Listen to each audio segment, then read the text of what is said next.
Bonjour Céline.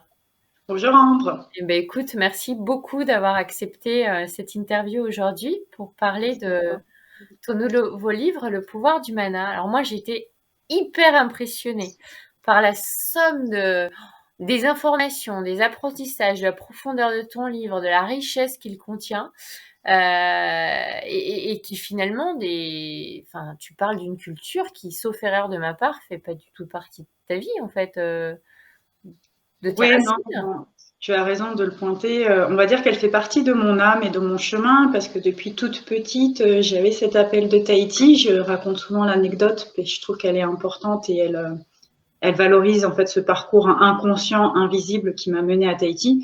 J'ai dessiné des vainés sur un dessin pour ma grand-mère, un anniversaire, j'avais 7 ans.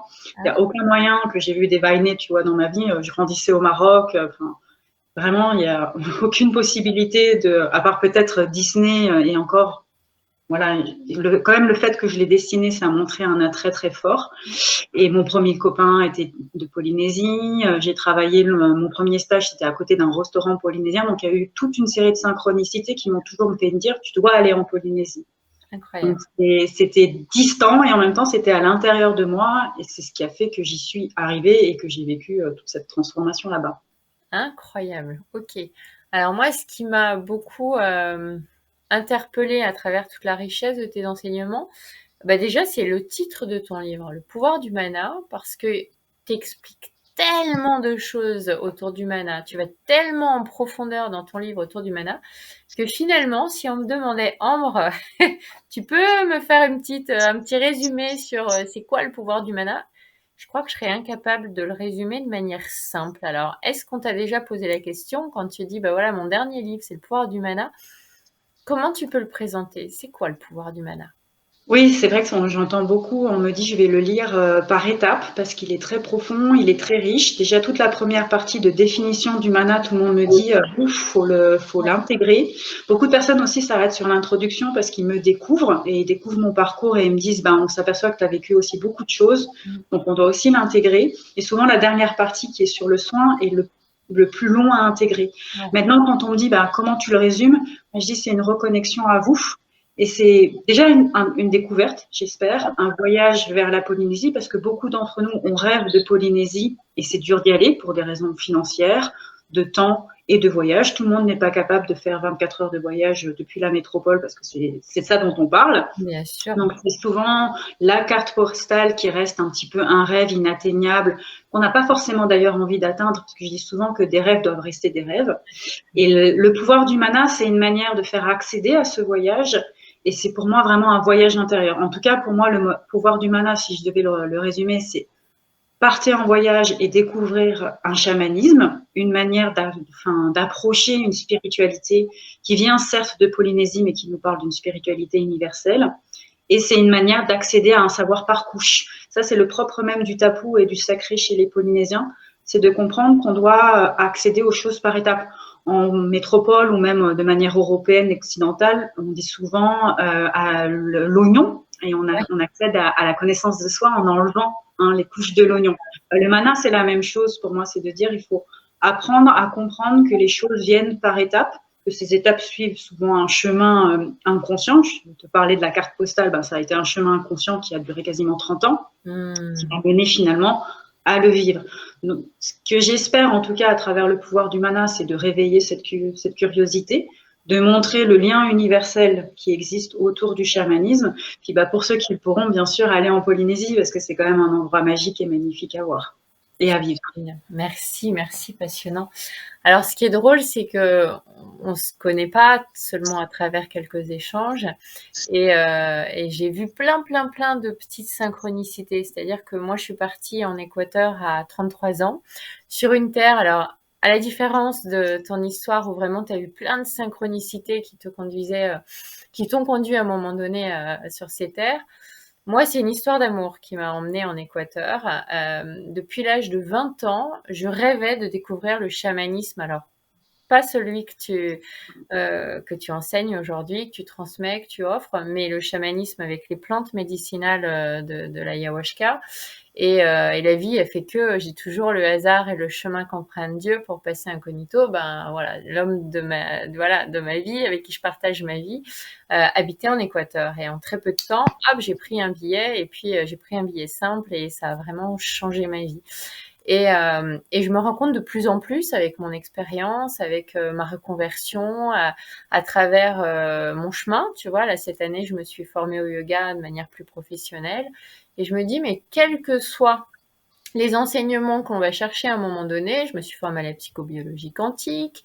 Le yoga, finalement, enseignait depuis très longtemps, depuis des millénaires, les mêmes choses qu'on arrive à prouver aujourd'hui grâce à la mécanique quantique. Le chamanisme amazonien, bah, j'ai découvert grâce à toi ton chamanisme là-bas, je me suis dit, mais finalement, c'est une histoire de mots, mais tout se rejoint. Exactement. Ça, c'est vraiment, pour moi, ce serait la prochaine étape sur mon chemin, on va dire, de lumière et de transmettrice, parce que je pense être vraiment quelqu'un qui est là pour faire passer des messages et transmettre des savoirs, enfin, la valeur de l'enseignement au sens noble du terme. Et vraiment, plus j'avance, plus je trouve que c'est une histoire de mots. Alors, quand on est dans le développement personnel, on sait très bien que le mot est très important, qu'il place une énergie, qu'il place une guérison, qu'il place une conscientisation. Ouais. Mais par contre, j'ai énormément voyagé, moi, avant d'aller à Tahiti, parce que ma petite voix me disait n'y va pas trop vite. Je pense que j'avais une peur aussi de me dire je vais vivre toute cette transformation parce que je la percevais inconsciemment.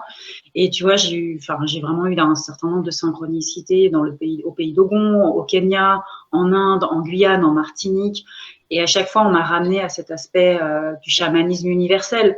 Et vraiment, aujourd'hui, voilà, chacun va apprendre, toi, par exemple, le chamanisme issu de l'Équateur pardon, avec l'espagnol est revenu. Ouais. Voilà, ça c'est fait. Ou les plantes. Je trouve que c'est hyper important qu'on travaille tous en complémentarité parce que, in fine, c'est peut-être ce chamanisme-là, cet autre chamanisme-là qui va permettre à la personne de réveiller quelque chose en elle et ensuite de se relier. Et ça, je l'avais pas forcément moi compris, tu vois, au début. Bon, de toute façon, j'avais pas forcément compris ce que j'allais vivre à Tahiti. Je pensais rencontrer l'homme de ma vie d'une certaine manière. Bon, j'ai rencontré le chamanisme à la place, ce qui était une magnifique rencontre, tu vois. Mais c'est vraiment top de se dire, je parle comme une Tahitienne, c'est top. On aime beaucoup ce mot. C'est vraiment chouette de se dire ces mots, ces ancrages territoriaux, culturels, identitaires, historiques ramènent à quelque chose qui va toujours nous relier au supérieur. Et par exemple, nous, notre rencontre qui est intuitive et qui est tout de suite très forte, très belle, parce qu'il y a quelque chose qui se passe et c'est de l'ordre de cet aspect supérieur. Et franchement, s'il y a un truc dans le pouvoir du mana et dans tout le chamanisme que moi, je trouve magnifique, c'est cette reconnaissance, quoi. C'est de se dire, il y a vraiment un lien qui nous unit et nous transcende. En fait. Mais oui, oui, on est tous reliés. Mais j'ai aimé ce mot universel que tu utilises là depuis tout à l'heure et c'est vraiment ce dont je prends conscience. Plus je me forme et plus je me dis, mais finalement, tous les chemins mènent au cœur et ils racontent la même chose autrement. Et c'est vrai qu'à un moment donné, il y a des gens qui ont besoin de passer par un chemin, il y en a d'autres qui vont être plus sensibles à un autre. Ce qui veut pas dire qu'à un moment donné, ils vont pas venir encore à un autre chemin ou au premier qui leur parlait pas. Super intéressant. Alors, ce qui m'a beaucoup intriguée dans ton livre, c'est lorsque tu partages le fait que justement ces vertus médicinales qui sont très utilisées et qui font partie de la culture tahitienne, ce que tu appelles les rao, ont été interdites pendant très longtemps. Alors, qu'est-ce qui fait que ça a été interdit? Qu'est-ce qui a permis, si tu as la réponse évidemment, de pouvoir les réintroduire de manière légale? Je sais pas si j'ai eu l'impression que c'est pas forcément quelque chose dans lequel tu es rentré dans le détail dans le livre tellement il est conséquent déjà. Mais moi, ça m'a beaucoup intriguée parce que finalement, je pense que c'est pas le seul pays qui a essayé à un moment donné de cacher un petit peu ce pouvoir ancestral. On est en train de s'en rendre compte. Il y a la pression des labos pharmaceutiques qui, du coup, essayent depuis pas mal d'années, en Équateur y compris, d'aller récupérer des savoirs qui se perdent et même certaines disparitions de plantes. Qu'est-ce qui s'est passé du côté de Tahiti? Parce que toi, j'ai l'impression que tu as été très très loin dans ces recherches. Oui, alors faut reprendre l'histoire. On va reprendre aussi une histoire qui est douloureuse à évoquer, surtout d'un point de vue, je pense, occidental, parce qu'il faut reconnaître en fait ce qui a été réalisé par nos ancêtres. C'est-à-dire que la colonisation entre le 18e, 19e siècle, alors elle arrive en fait à Tahiti plutôt au 18e, 19e siècle, enfin, un peu avant avec les premiers explorateurs, mais elle se pose vraiment à ce moment-là. Et une des techniques de colonisation, c'était clairement d'apporter des maladies. Et donc, ça va faire que les personnes qui n'étaient pas immunisées, par exemple, à des grippes, c'est le cas, par exemple, Marquise, vont mourir comme des mouches. Et c'est une manière de faire la guerre et de conquérir. Et en parallèle de cette guerre donc médicale, va arriver la médecine qui était chimique et qui était plus avancée, entre guillemets, enfin, qui était différente. Là encore, on va mesurer les mots. Mais qui avait quand même une guérison, en tout cas rapide, du symptôme, pas forcément de la cause. Parce que pour moi, c'est vraiment la grosse différence entre la médecine de la plante par les plantes, qui nous va aller chercher la cause, et la médecine, on va dire, chimique, donc alchimique par les molécules, qui va chercher le symptôme. On sait bien qu'on a besoin des deux. Sauf qu'il y avait une divergence, puisqu'on était dans une étape de guerre, de conquête. Et donc, c'est sûr que les Français, parce qu'en l'occurrence, ceux qui ont gagné la Polynésie, c'est les Français. Il y a eu une lutte avec les Anglais, donc là, entre aussi la religion catholique et la religion protestante, même si aujourd'hui les deux religions sont très présentes. Et c'est sûr qu'on est arrivé avec, entre guillemets, un pot-pas, donc le français, la peau brûlée. Enfin, pot-pas, c'est plutôt la peau brûlée, qui a apporté l'aspirine, par exemple, et qui guérit de la grippe. Donc, on s'est aperçu qu'il y avait une médecine, ça a déjà remis en question la médecine par la plante, puisque elle est dans une phase de doute. On vivait en plus une conquête par les armes et on vivait aussi une conquête par les faits, c'est-à-dire que on réorganisait énormément la société avec des lois, avec une réorganisation du pouvoir. Donc, on va dire que la population locale polynésienne se retrouvait en vulnérabilité, comme énormément de populations si on le regarde la colonisation. Après, chaque pays a son histoire. Tu vois, moi qui viens du Maroc, j'ai beaucoup aussi travaillé sur ce qu'on a appelé la pacification. Donc, c'est une autre histoire. Et tu avais les tribus qui ont eu leur propre résistance. Et sur la notion de la médecine, on avait vraiment cette médecine, les Rao Tahiti, qui est de la pharmacopée, de l'utilisation de différentes vertus des plantes, qui a été, entre guillemets, balayée par cette solution du rapide, de la molécule chimique. Par contre, elle est toujours restée très présente dans les familles, parce qu'il y a quand même toujours à la fois un paganisme, une religion païenne qui est restée forte chez les Polynésiens, et notamment le mana représente cette force et cette approche, même si lui aussi il a été interdit, il a été interdit à un moment de parler de mana.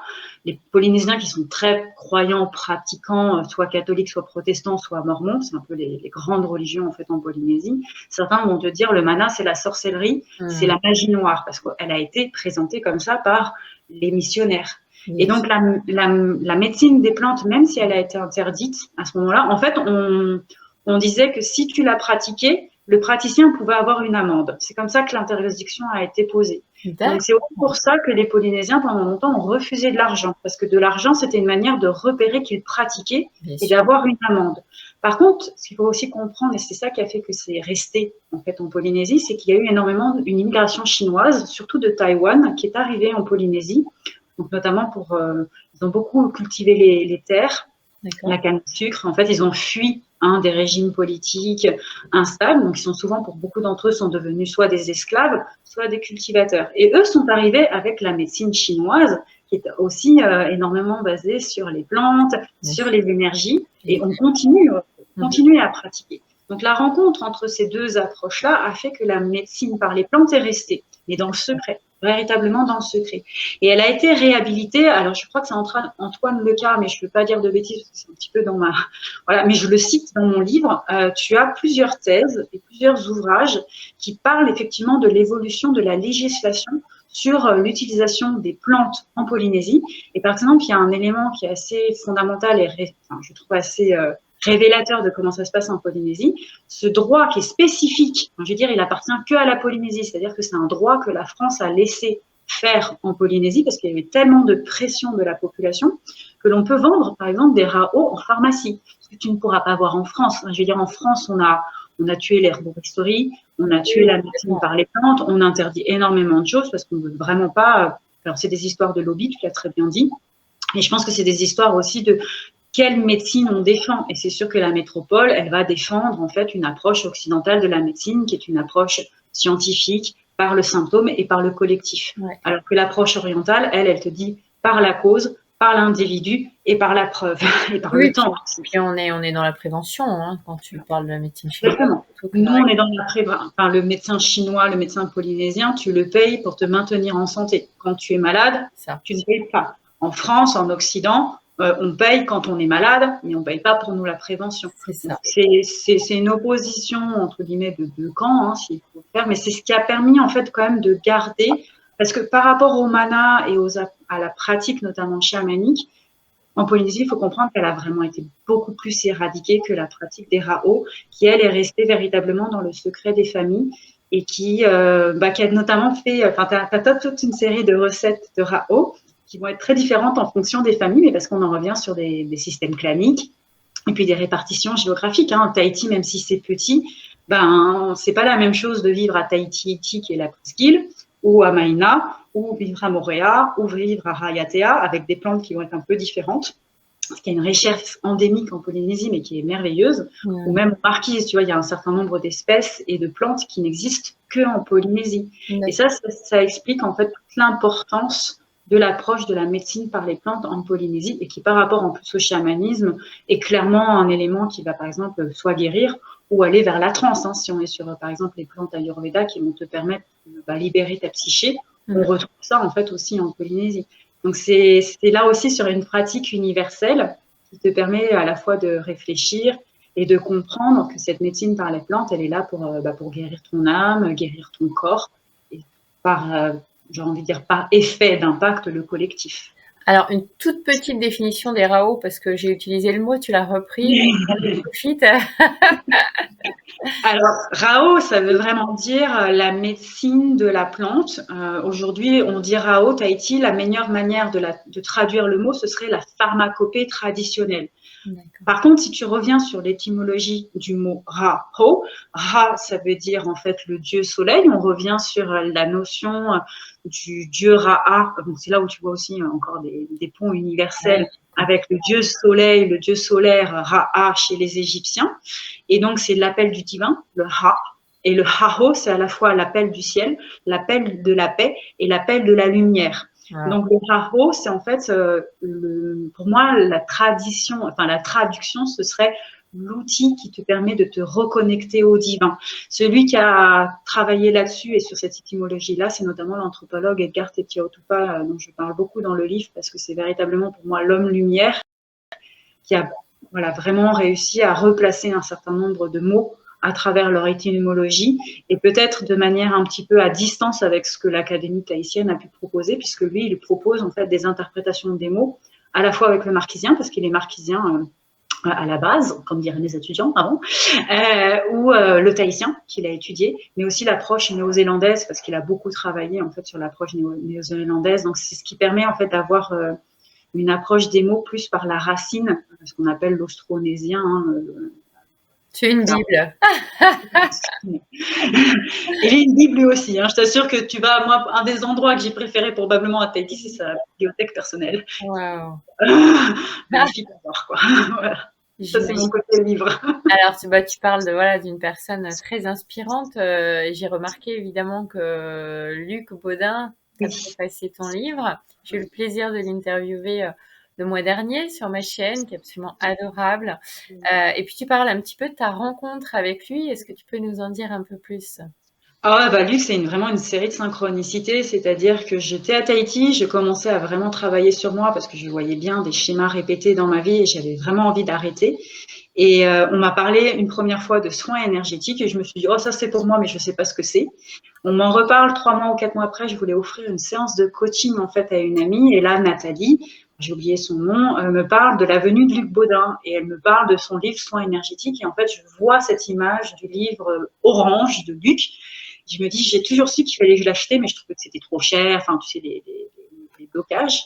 Et je lui dis, OK, je vais peut-être faire la formation, mais pareil, trop cher, pas de temps, tous les blocages. Je vais en France voir ma sœur et je lui dis, tu sais, puis elle me regarde et elle me dit, mais tu sais qu'une de mes étudiantes, elle est prof de yoga, ma sœur, ne peut pas payer ne peut pas payer les cours, donc nous paye en soins énergétiques et notamment mon beau-frère. Et elle me dit, si tu veux, tu vas faire une séance. Elle était bookée et là, mon beau-frère me dit, tu prends ma séance, tu prends ma place. Et en fait, elle m'a fait un protocole Luc Baudin et j'ai ressenti énormément de choses. Et là, j'ai écrit à Nathalie, j'ai dit, je prends la formation.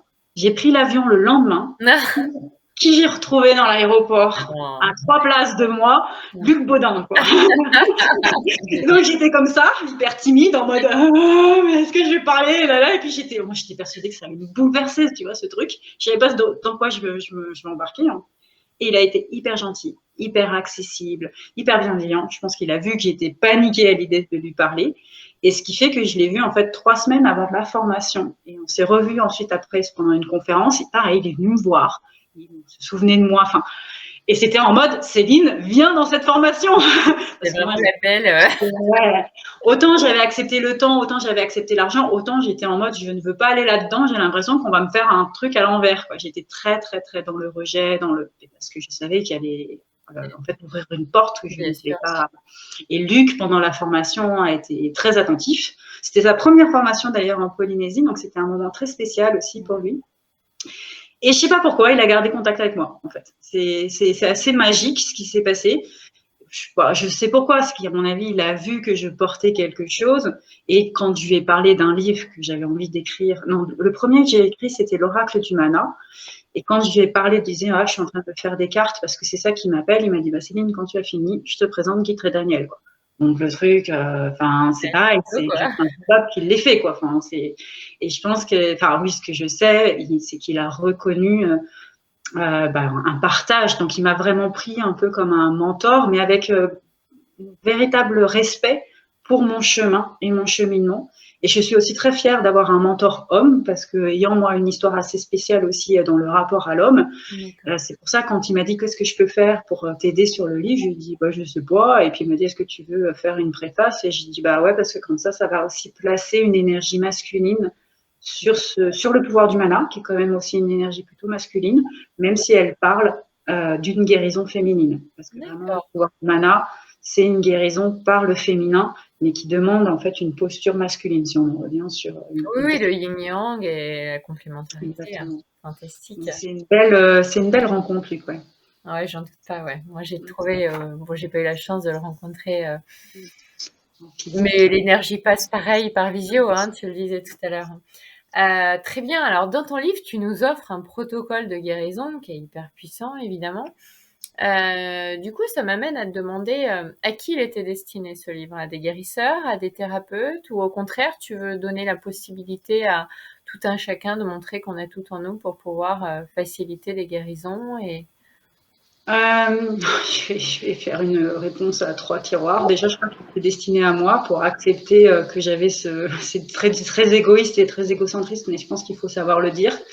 C'était pour accepter que j'étais guide et de me faire passer une étape dans ma pratique. Ensuite, il était avant tout et en premier, mais on dit toujours en Polynésie, il faut savoir se présenter dans ses intentions et avoir l'honnêteté de présenter son intention de soi. Donc, Oveioe, la fameuse question de quel est ton eau. Pour moi, c'est sûr que ça a été une manière de dire, ok, je suis chamane et je suis médium et j'accepte que je suis chamane et médium. Maintenant que, on va dire, l'honnêteté est placée, il était pour le Fénois et il était aussi pour mes étudiants et pour vraiment dire aux Polynésiens combien ils portent en fait cette puissance, ce pouvoir, ce mana qui est quotidien, qui est souvent invisible, qui est dans des pratiques très ancrées, très concrètes.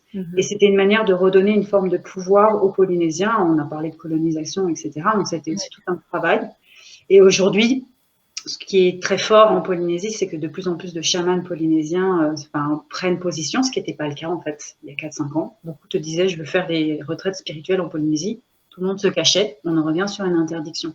Maintenant, oui, c'est pour des praticiens, pour dire, regardez, le mana a sa place dans les pratiques chamaniques universelles, parce qu'il était, on va dire, présent surtout à travers Hawaï. On connaît beaucoup le Ho'oponopono, le Huna, mais pas forcément l'approche, pour moi, maori et néo-zélandaise. En tout cas, en tant que francophone, pour moi, c'est pas encore très présent. C'est-à-dire, il y a une approche véritablement Polynésie avec ce triangle maori. Et puis, peut-être plus pour le grand public. Après, tu l'as dit, c'est un livre qui prend du temps à lire, qui a une certaine opacité, qui peut même repousser. Sure. Donc, je sais que c'est une vraie démarche d'aller lire ce livre, mais en même temps, s'il appelle et si s'il tombe entre vos mains, c'est qu'il est là. Il est accessible au grand public, hein, clairement. Oui, oui, oui. Après, si on veut intégrer les choses, c'est tellement riche d'enseignements je suis pas certaine que ce soit judicieux de le lire, tu vois, en diagonale ou en quelques jours. Contrairement à certains livres où on peut les dévorer et c'est OK, quoi. Ça sera le prochain livre. Alors justement, tu parlais de la reconnaissance. Aujourd'hui, tu te sens légitime dans ta médiumnité, pardon, dans ta place en tant que chamane. Tu te reconnais comme ça. On en entend de plus en plus parler, en fait, aujourd'hui en France. Il y a des gens qui cherchent des chamanes. Qu'est-ce que t'en fais finalement? On va terminer, on a du temps, mais on va terminer l'interview en commençant par le commencement. On n'a pas parlé de toi finalement, de ton parcours. Tu as évoqué le Maroc. Aujourd'hui, tu es où? Est-ce que tu y retournes régulièrement? Qu'est-ce que tu fais de tout ce savoir? Comment on peut connaître tes actus? Là, je te bombarde de questions. Et tu parles beaucoup de tes élèves. Donc, comment tu répartis ton temps? Alors aujourd'hui, on va dire que pour répondre à la question de où je suis, parce que c'est un vrai travail actuel, je reste entre 3 pays qui sont la France, Tahiti et le Maroc. Bon, clairement, j'ai un appel du Maroc. Je pense que c'est pour retrouver des racines et puis parce que j'ai envie de reconnecter aussi avec le chamanisme amazigh. Je suis persuadée qu'il est là. Et du coup, ça fera des liens probablement avec la religion musulmane dans laquelle j'ai été baignée toute petite, ayant une famille catholique. Donc, je pense que c'est pour moi vraiment une manière de reconnecter à une autre approche. On parle beaucoup de soufisme, tu vois, il y a beaucoup de choses qui sont autour du soufisme de Rumi. Moi, c'est des approches qui m'ont beaucoup aidée dans ma propre construction personnelle. Donc, clairement, en ce moment, je travaille plus sur l'énergie du Maroc. Après, Tahiti reste Tahiti et j'ai beaucoup de personnes qui me demandent de faire des formations là-bas. Donc, je vais en faire. Et après, je suis en France. Alors maintenant, si on veut suivre mon actualité, parce que je suis donc une nomade difficile à suivre, ça, j'ai bien entendu le nombre de fois on me dit, mais t'es où? Ouais, bah, je suis quelque part sur la planète, voilà. Oui, j'ai une page Facebook, j'ai un Instagram, j'essaye de faire un petit peu plus de YouTube, surtout sur la guidance des tarots, parce que vraiment, j'ai une lecture très intuitive des tarots et de la roue astrale, la charte astrale. Okay. Donc, c'est vraiment ce que je suis en train de développer aujourd'hui, c'est ce que je te disais, de vraiment ouvrir ma pratique à un chamanisme plus universel, tout en gardant bien sûr l'ancrage polynésien. Je pense que quand j'aurai aussi bien ancré l'ancrage marocain, ça sera encore plus fluide, même si c'est vraiment de plus en plus fluide. C'est sûr que je sens combien il y a de la demande. D'ailleurs, moi qui étais rationnelle et qui a eu du mal à quitter je vais expliquer ensuite mon chemin. Mais c'est vrai que tu t'aperçois qu'il y a un vrai, j'entends le mot manque, tu vois, il y a un manque de sens, un manque de point de repère, et le chaman qui a été lui aussi mis de côté, jugé, accusé, aujourd'hui reprend sa place parce qu'on cherche et on a besoin de ce sens. Et par rapport moi à mon chemin, c'est sûr que je sais que je peux apporter ça. Alors maintenant, si on revient sur mon chemin, donc j'ai grandi en partie entre la France et le Maroc, ce qui peut expliquer le nomadisme perpétuel de ma vie.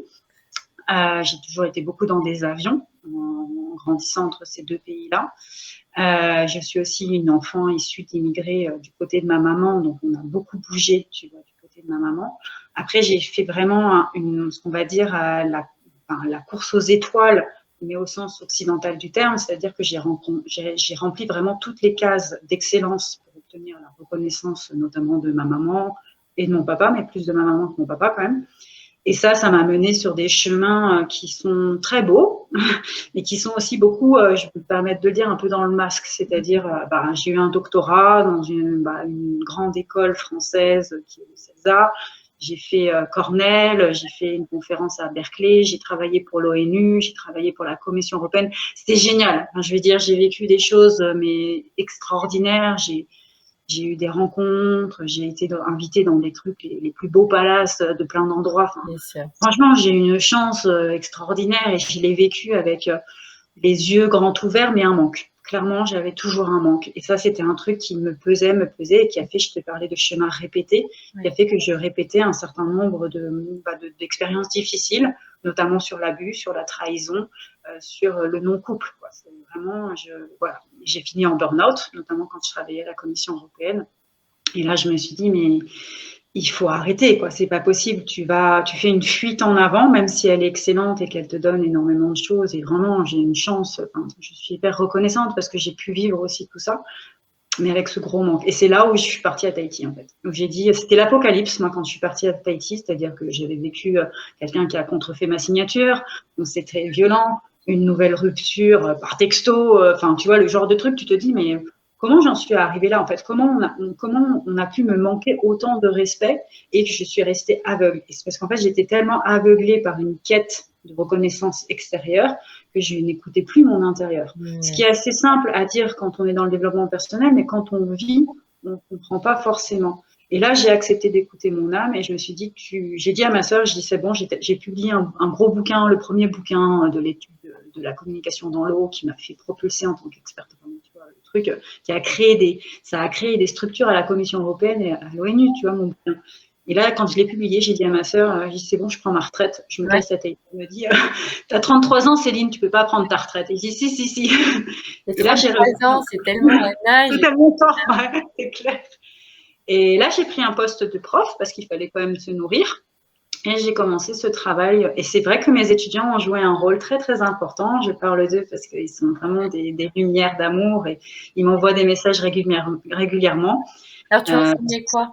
J'enseignais la communication en tant que docteur en infocom. Oui, ce que j'ai fait un doctorat en information et communication au CELSA.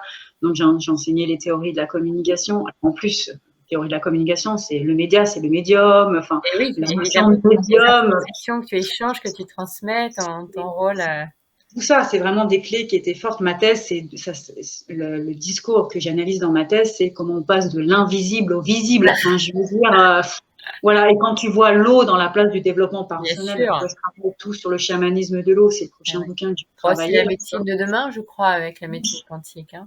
La mémoire de l'eau, la médecine quantique. Donc tout ça, je l'ai en fait intellectualisé pendant ce travail. Enfin, on parle de 10 ans de vie quand même, tu vois. Donc ça a été 10 ans d'intégration d'éléments, je pense, très rationnels par la preuve, parce un de mes fondements théoriques dans ma thèse, c'était la preuve. Et je vais à Tahiti, et là se passe ce qui se passe avec Luc Baudin et avec des chamans locaux. Et je me dis, bon, bah, il va falloir lâcher la preuve. Et c'est là où j'ai complètement lâché, d'ailleurs, tous les points de repère, on va dire, traditionnels. Beaucoup me disent, mais qu'est-ce que tu as fait comme formation?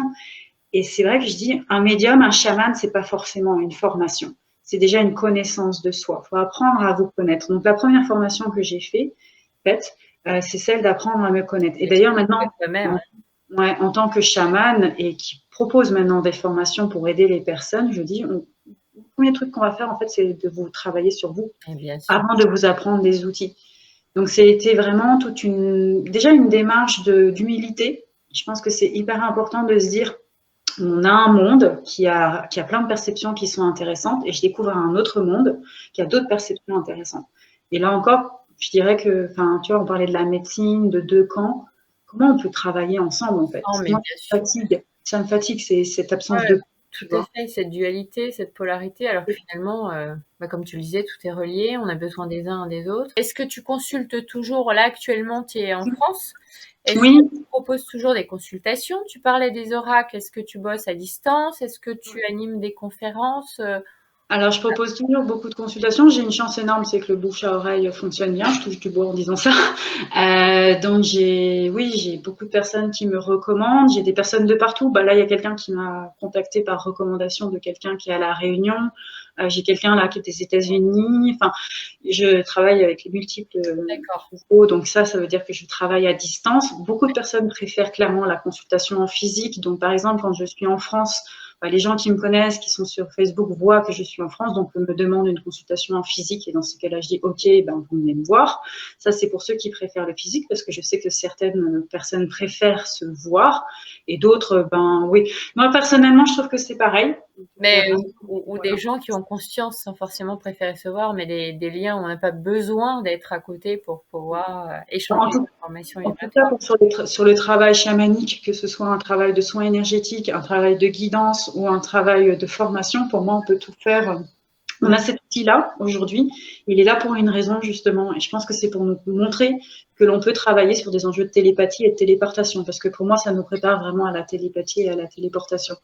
Donc oui, je consulte tout, enfin, régulièrement. J'avais fermé un peu là parce que j'avais eu besoin de prendre un temps de repos après X livres, comme je dis.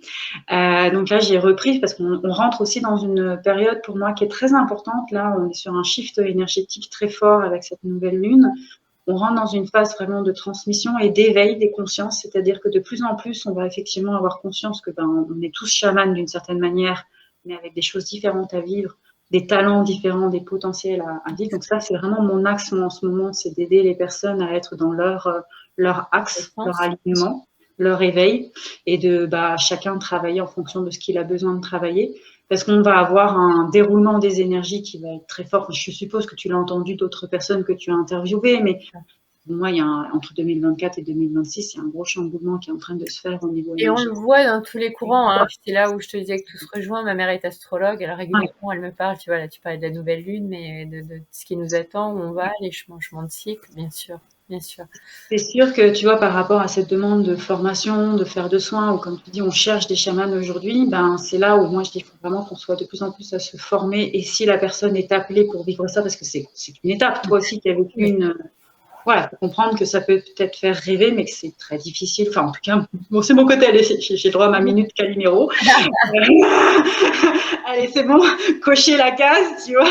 Mais oui, j'aimerais quand même rappeler que c'est un vrai travail de profondeur. C'est la tour au tarot, tu vois. C'est le moment maison Dieu. Il y a des effondrements. Il faut accepter que c'est toucher des choses universelles.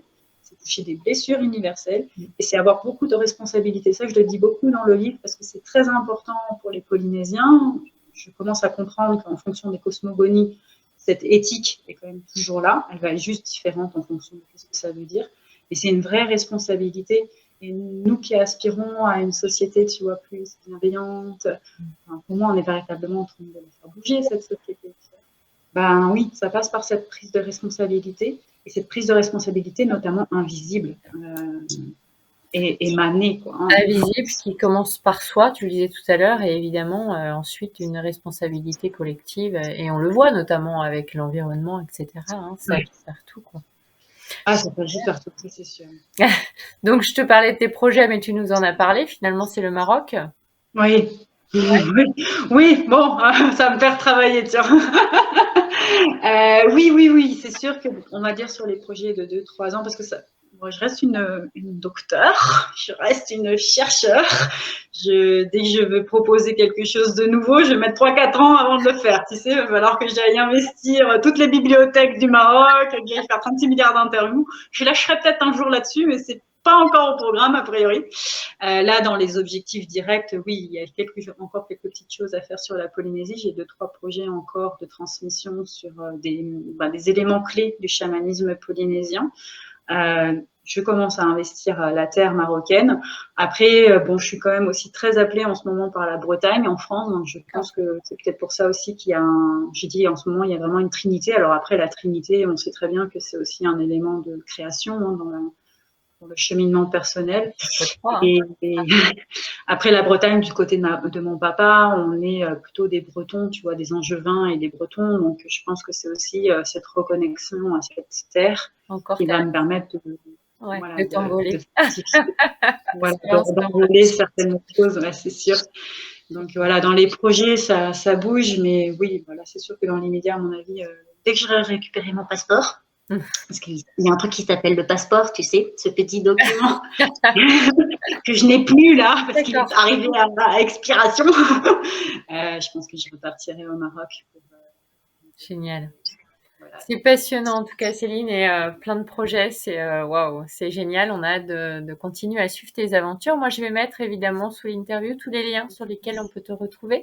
Alors en général, les gens qui viennent te voir, j'imagine que les problématiques sont plurielles, mais sur quoi, toi, tu as l'impression que les gens viennent souvent te chercher, ou les guérisons se font de manière, les plus faciles pour toi, ou c'est vraiment ton essence qui s'exprime?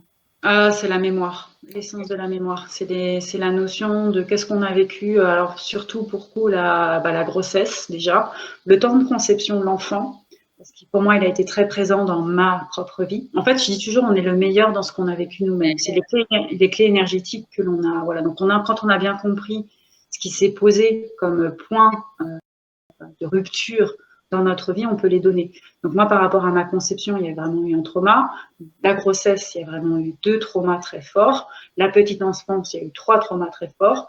Donc sur tout ce qui est mémoire d'enfant, de conception, de fertilité, j'ai beaucoup de personnes qui viennent me voir avec des questions de fertilité, de fécondité. Et bon, il y en a plein qui ont eu des bébés après m'avoir vu, hein, donc ça c'est trop cool.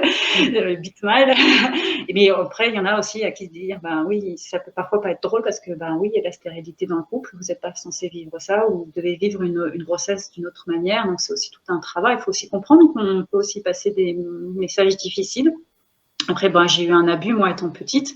Donc, c'est sûr que tout ce qui est sexualité, l'inceste sur les enfants, le viol sur la femme, c'est des choses sur lesquelles, alors, c'est très, très émouvant et très, très touchant pour moi parce que un de mes premiers soins, d'ailleurs, ça a été sur le viol d'une femme. Et puis, quand j'ai vécu aussi pour la première fois, alors quand je dis quand j'ai vécu, parce qu'en tant que chaman, on rentre, hein, en fait, dans cette mémoire-là, le viol d'un homme, par de la pédophilie, enfin, ça a été très dur, mais je sais qu'aujourd'hui, c'est véritablement un travail d'accompagnement qui est, qui est très dur, mais qui me remue beaucoup.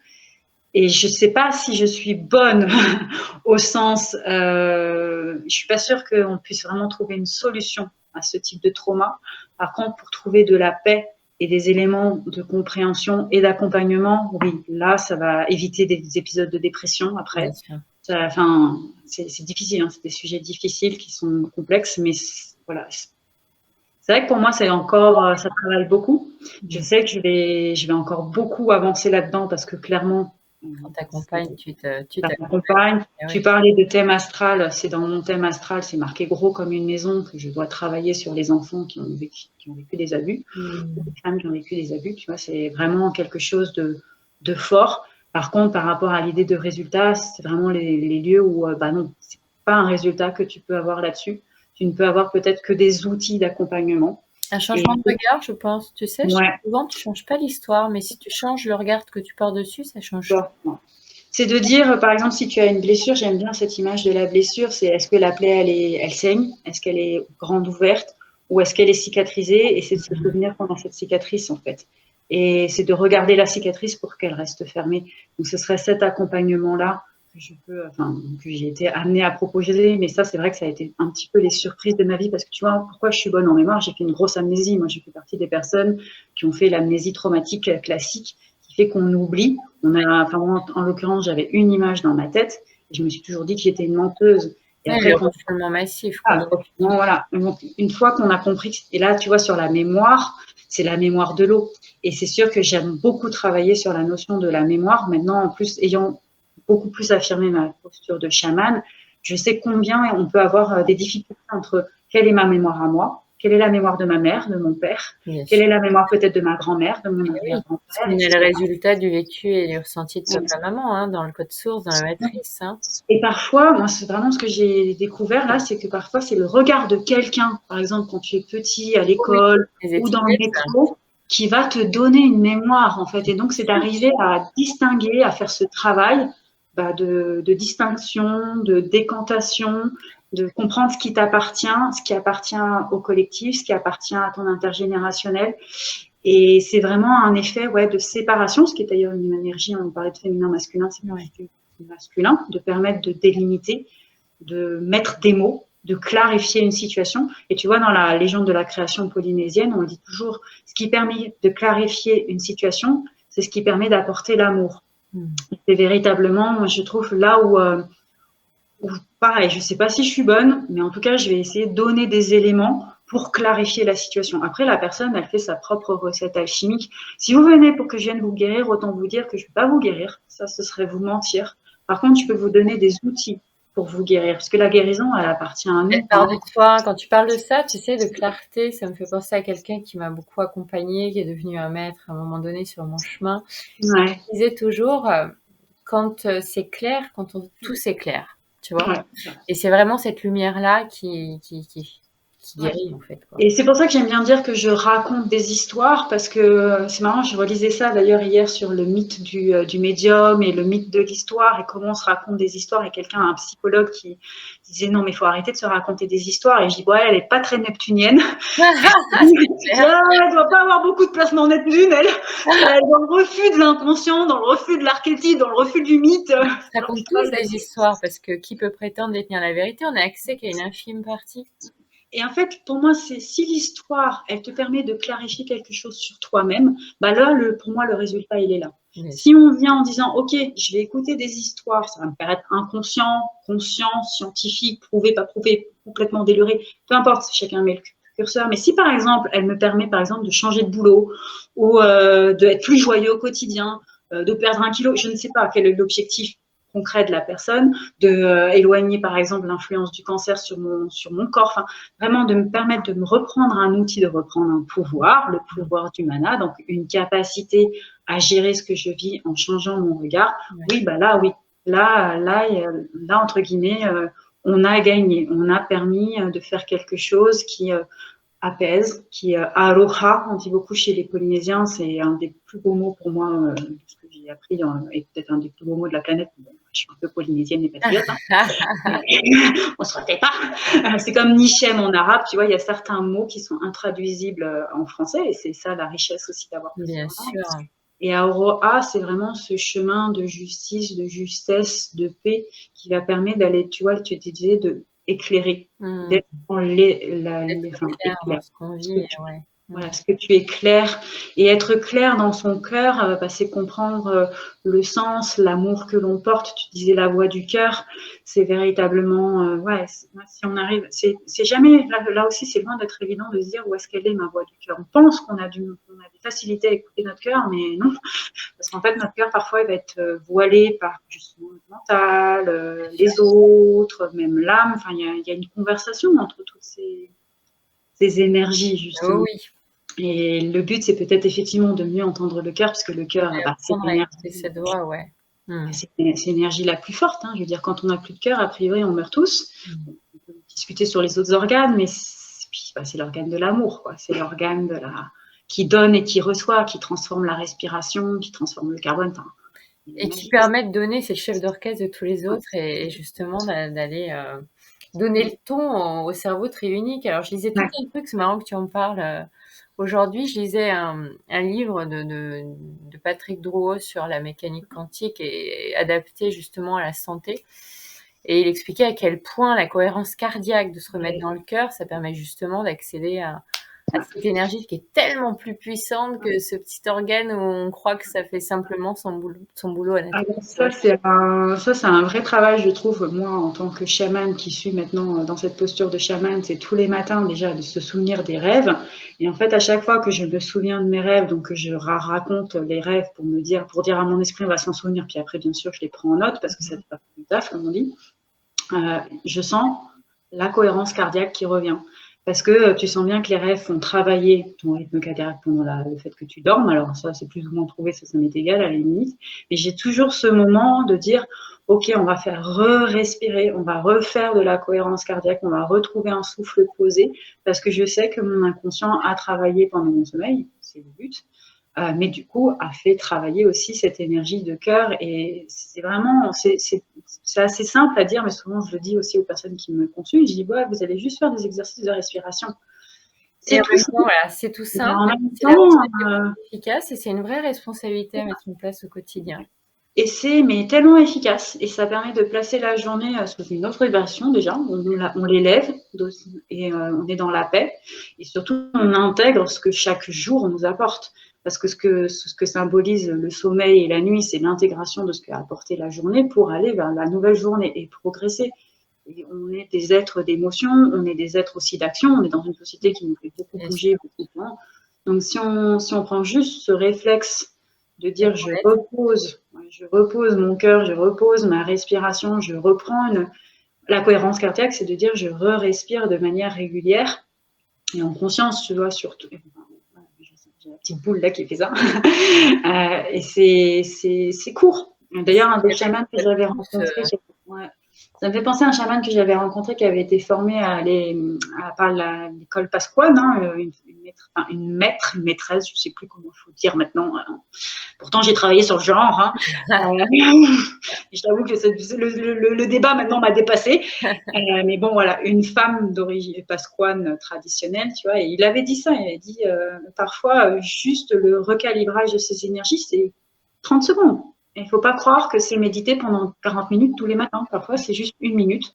Et tu as raison parce que justement, quand on médite tous les jours, bah, quand on prend cette habitude, après, il y a une mémoire au niveau du corps et on n'a plus besoin de méditer 40 minutes ou plus pour que le corps tout de suite il se mette en cohérence, comme tu dis, et c'est fantastique. Et en fait, c'est aussi une question d'habitude. Tu sais, on parle beaucoup de comment intégrer des habitudes et une habitude aussi simple va te remettre sur un chemin de vibration, un chemin de reconnaissance. Et c'est comme quand on veut chasser des mauvaises habitudes, il faut toujours les mettre une première bonne habitude qui va ensuite entraîner la fameuse sphère positive. Et c'est vrai que c'est pareil, c'est des choses qui sont simples. Franchement, il y a un moment où je dis le chamanisme, c'est simple. Et plus les vérités sont simples, moins on y croit. Alors qu'en fait, c'est juste la clé. C'est des choses qui sont très simples. Il faut juste les intégrer dans notre quotidien. Et j'ai envie de dire, avoir le courage de la lumière, avoir le courage. Parce qu'on en revient à la responsabilité personnelle où le thérapeute n'est qu'un guide qui vient éclairer, qui remet de la lumière. Mais toute la responsabilité est dans la personne La personne est dans ce que tu choisis de vivre. Et lui redonner son pouvoir, finalement, quoi. C'est ce que j'aime, moi, dans la thérapie brève. Et c'est vrai que le choix du pouvoir par rapport au mana, déjà, c'est une redéfinition du mana, parce que mana peut vouloir dire pouvoir, et donc de reprendre le pouvoir de son mana, c'est de reprendre le pouvoir de l'amour, le pouvoir de la lumière, et même du pouvoir du miracle, c'est-à-dire de toute sa puissance, de toute sa capacité à dire oui, je peux être maître de ma vie, ne serait-ce que dans le libre arbitre, qui est la manière de regarder, tu vois, de dire comment je perçois les choses, mais aussi de changer des petits outils qui sont au niveau quantique paraissent des petits pas, mais qui in fine font ce fameux saut quantique et font que de manière générale, tu es dans une vie beaucoup plus agréable. En tout cas, moi, c'est vraiment ce que ça m'a apporté, quoi. Une vie de paix, une vie de reconnaissance, de gratitude. Où tu te sens à ta place. Même si et tu vois, même s'il y a des moments difficiles, enfin, je veux dire, la vie est faite d'aléas, de boucles, exactement. Il y a des moments où tu te dis... Mais tu vois, avant, quand j'étais médium, tous les matins, je me disais, mais qu'est-ce que je fous là? Qu'est-ce que je fous là? Pourquoi je suis devenue médium? Parce que j'ai renoncé à toute une partie de vie qui était quand même toute tracée, tu vois, tracée d'une certaine manière. Je vois très bien ce que tu veux dire. Et maintenant, puis je dis, maintenant je suis chamane, je ne me remets plus du tout ça en question. Et par contre, oui, je vais continuer à avoir, comme tout le monde, des moments de doute, des moments de croisement aussi dans la vie. Par contre, ce qui est génial, c'est comme l'outil de la cohérence cardiaque, je vais faire ma respiration, ou je vais aller sortir, ou je vais aller prendre un bain, ou je vais aller parler avec quelqu'un. J'ai des outils pour rester aligné sur cette vibration pour te remettre dans la conscience à l'intérieur et sans être agité par le brouhaha et les doutes extérieurs. Et ce qui fait que tu peux mieux traiter l'extérieur, en fait. Parce qu'en traitant mieux ton intérieur, tu traites mieux l'extérieur. Et du coup, l'extérieur te le rend. Alors ça, c'est un truc que j'ai... Parce que les Polynésiens, on appelle ça le urumutu, tu vois, c'est le utumuru, pardon, je l'ai dit à l'envers, il y a un petit message, je pense. C'est vraiment cette notion de je donne, je reçois, je donne, je reçois. Oui, bien sûr, c'est la même équation finalement, donner égale recevoir, quoi. Ouais. Merci, je crois qu'on ne s'arrêterait pas, Céline. On a plein de choses à se dire.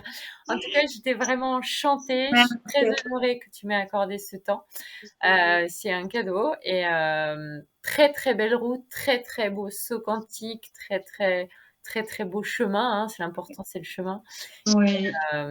Et puis, on mettra, comme je disais, tous tes liens pour pouvoir te suivre, pour que les gens puissent te contacter, pour qu'ils puissent participer à toutes tes magnifiques transmissions.